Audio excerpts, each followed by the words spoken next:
Hello, I am sitting in my office really cold. It is snowing outside on April 19th and there's no air conditioner or heat here. So I'm just cold because it's about 37 degrees outside. So I have my coat on, just waiting for my next client to come in. And I wanted to talk a little bit about blood panel, kind of what to ask for, what to look for, because a lot of people don't understand their blood work. And then the doctor or nurse practitioner will just tell them things and they don't really understand it or know even how to defend themselves or how to read their blood panel properly. So I'm just going to give you an example of my own experience I had last week. I have health insurance. I call it sick insurance. It's not really for health. But anyways, it's a play on words. But I want to use it because I'm paying $500 a month for it. I have Blue Cross and Blue Shield.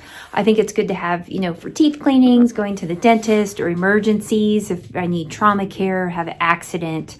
And I might as well use it to get blood panels just to kind of check some of my numbers to see where they're at.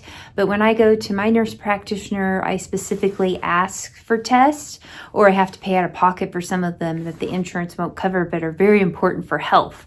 So I'm just going to go over one example of my cholesterol panel and what was said to me, and then what I said back to kind of help you be able to understand and know how to advocate for yourself as well. So about 14 months ago, I did pay out of pocket to get all the cholesterol testing, where they tested my particle sizes, my apolipoprotein B, my apolipoprotein A, my omega-3 versus my omega-3. All those are very important. You need more than just testing your overall cholesterol, HDL, LDL, and triglycerides. Okay, so when I went to the nurse practitioner, that's all she tested for.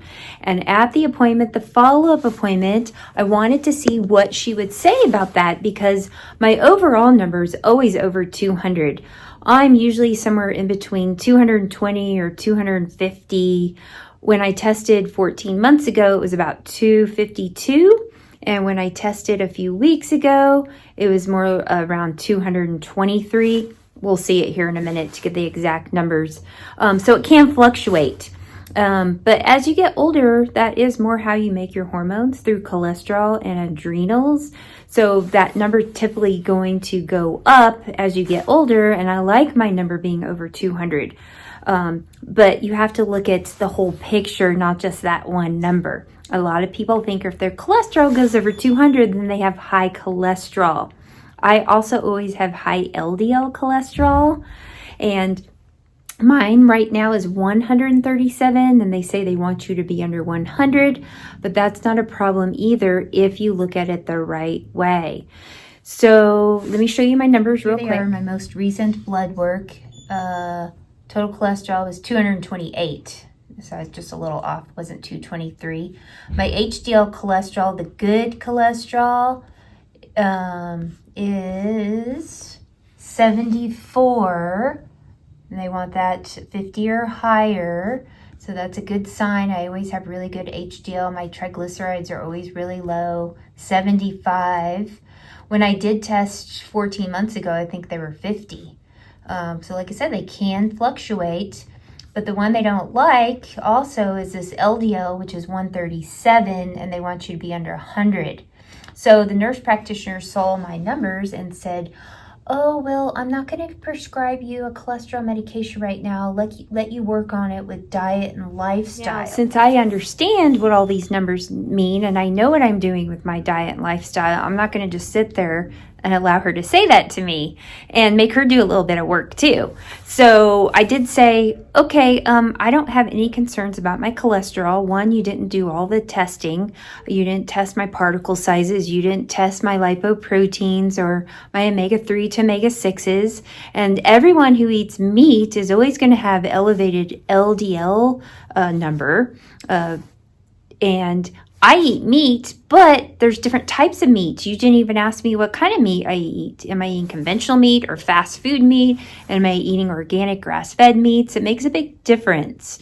And I also let her know that as you get older, your overall number will rise, because that's one way that you make your hormones. So I want my number over 200. I don't want it below 200. And those are just medical ranges. And I'm a 54-year-old female, but they want me to have the same number, everyone to have the same number. And could be a 30-year-old male who weighs 200 pounds whose numbers might be completely different than mine. So they're just lumping everyone together, and they're not looking at lifestyle. They're not looking at diet. They're not comparing what type of meat you're eating. Are you eating trans fats?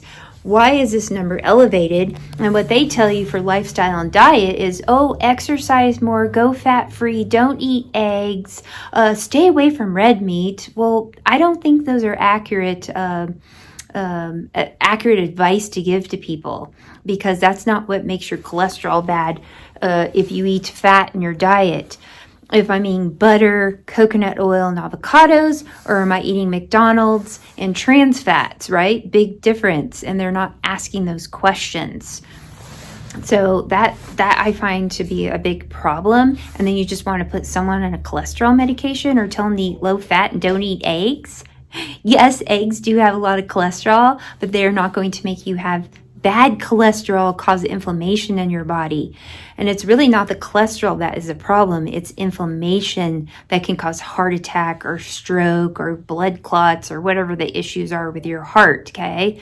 Not just looking at 4 cholesterol numbers. Look here, my omega-6 is really low.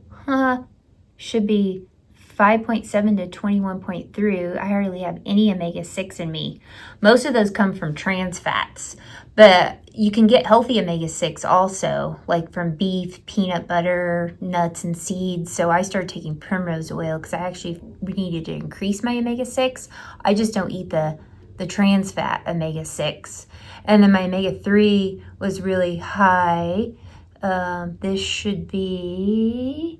where is it? My EPA and DHA should be 0.2 to 1.5%, and mine was 2.7%. And then the DHA should be 1.2 to 3.9%, and mine was 4.5, which was high, which was not a problem.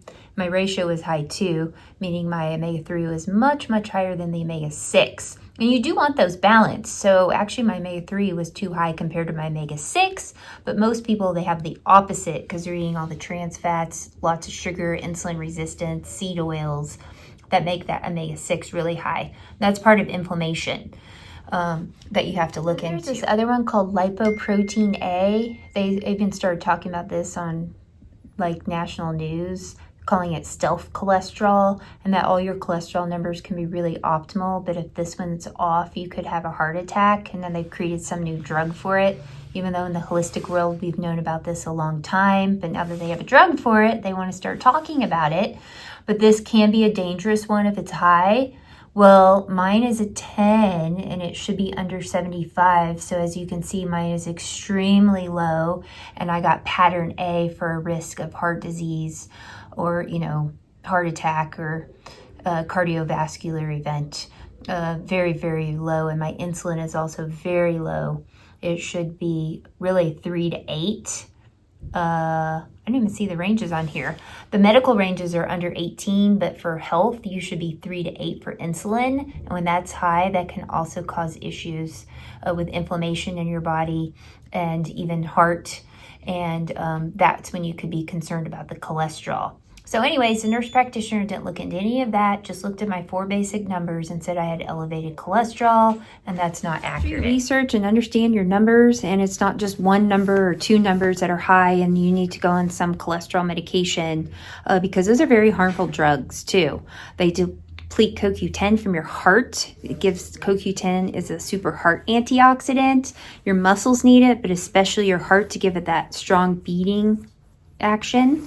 To pump the blood, and it can cause brain inflammation, and we actually do need cholesterol. We don't need the inflammation, and that's what's key. So learn how to advocate for yourself and learn how to read your numbers, and I hope this helps a little bit.